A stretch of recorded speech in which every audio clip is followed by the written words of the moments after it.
છોટાઉદેપુર જિલ્લા વહીવટીતંત્ર દ્વારા આયોજિત દૌડ મેરેથોનનો ભવ્ય સમાપન સમારોહ બોડેલી ખાતે સંપન્ન થયો હતો.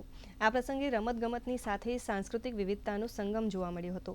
મેરેથોન પૂર્ણ થયા બાદ સાંજે એક ભવ્ય કાર્યક્રમ યોજાયો હતો, જેમાં જાણીતા લોકગાયક ઓસમાન મીર અને આમિર મીરે પોતાની કલા દ્વારા સૌને મંત્રમુગ્ધ કર્યા હતા.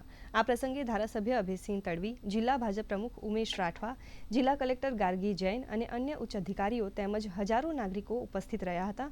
આ જિલ્લાની આ પ્રથમ હાફ મેરેથોન હતી, જેનો મુખ્ય હેતુ ફિટનેસ, આરોગ્ય જાગૃતિ, સ્વદેશી અને આત્મનિર્ભર ભારતના સંદેશને લોકો સુધી પહોંચાડવાનો હતો.